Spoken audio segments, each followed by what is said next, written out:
Assalamualaikum warahmatullahi wabarakatuh. Selamat datang di video saya. Video ini termasuk tugas UAS mata kuliah K3. Oke. Sebelumnya saya akan memperkenalkan diri saya sendiri. Nama saya Muhammad Fikri, NIM 211060636. Saya kuliah jurusan S1 Teknik Industri di Institut Teknologi Telkom Purwokerto. Oke, pada materi kali ini saya akan menjelaskan tentang pengaruh pemberian diskon terhadap minat pembeli. Latar belakang. Promosi merupakan salah satu dari sekian cara yang diterapkan penjual selaku produsen. Contoh promosi yang biasa dilakukan oleh penjual adalah dengan cara memberikan diskon atau potongan harga. Diskon atau potongan harga biasanya diberikan penjual kepada calon pembelinya. Pemberian diskon dilakukan untuk menarik perhatian calon pembeli agar tertarik untuk membeli dagangannya. Saat diskon diberikan, itu akan membuat pengaruh terhadap minat beli calon pembeli atau calon konsumen. Pengaruh yang diberikan yaitu pengaruh positif dan negatif. Selain itu, tingkat diskon dan cara pemberian diskon dapat mempengaruhi ketertarikan pembeli. Oke, tujuannya yaitu yang pertama menjelaskan pengaruh positif diskon terhadap minat pembeli. Yang kedua ada menjelaskan pengaruh negatif diskon terhadap minat pembeli. Dan yang ketiga menjelaskan ketertarikan pembeli terhadap diskon yang diberikan oleh penjual. Oke, di sini metode penelitian, metode kualitatif dilakukan dengan mengumpulkan data dari berbagai sumber.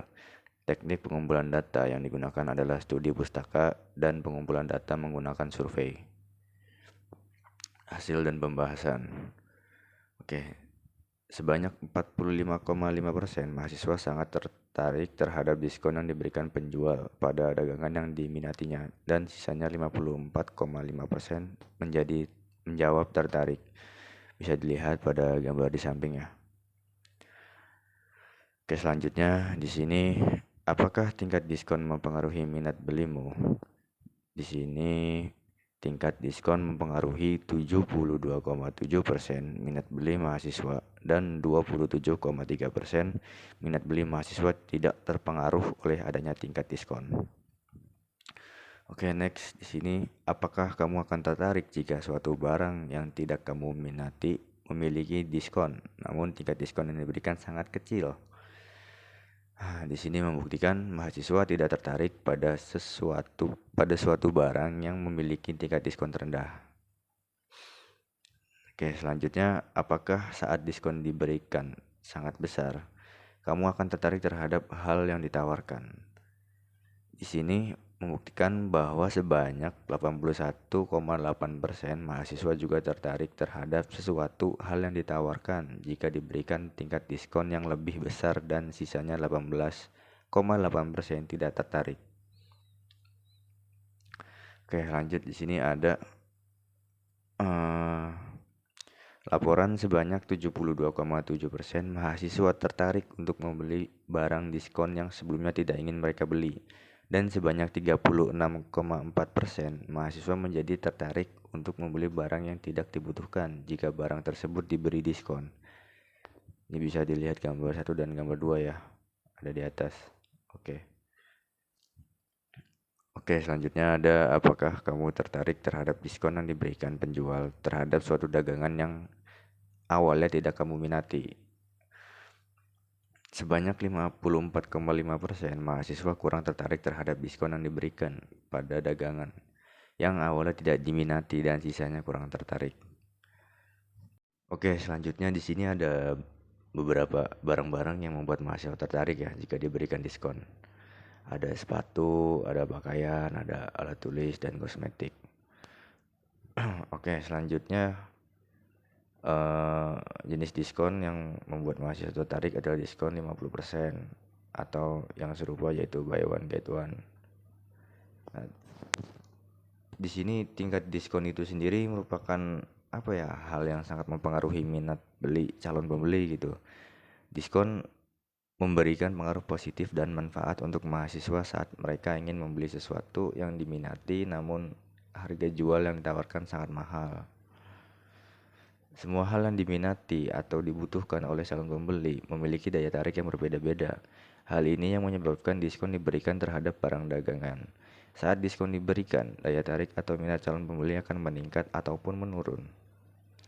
Lanjut ke kesimpulannya. Ya, jadi kesimpulannya yaitu pengaruh positif diskon yang diberikan oleh penjual terhadap pembeli adalah diskon yang memiliki manfaat, terutama saat ingin membeli sesuatu yang diminati, namun harga yang ditawarkan sangat mahal. Yang kedua, pengaruh negatifnya. Pengaruh negatif diskon terhadap minat pembeli yaitu saat diberikannya diskon, namun mahasiswa tidak tertarik pada suatu barang jika suatu barang tersebut memiliki tingkat diskon yang sangat kecil. Dan yang ketiga, ketertarikan pembeli akan meningkat jika diskon yang diberikan atau diskon yang ditawarkan itu jenis diskon 50% atau buy one get one. Oke, lanjut ke saran. Saran saya, penjual dapat memberikan diskon. Yang kedua, meminimalisir pembelian diskon dengan tingkat diskon yang rendah. Dan yang ketiga itu penjual mengaplikasikan diskon 50% atau buy one get one. Baik, lanjut ke materi yang kedua yaitu materi tentang anti korupsi. Jadi secara sederhana, korupsi didefinisikan sebagai penyalahgunaan kekuasaan atau kepercayaan untuk kepentingan pribadi. Nah, dalam berbagai pandangan, para pakar mengasosiasikan korupsi dengan penyalahgunaan jabatan publik. Oke, jadi korupsi ini tuh biasanya kasus korupsi ini tuh merugikan keuangan negara dan perekonomian negara.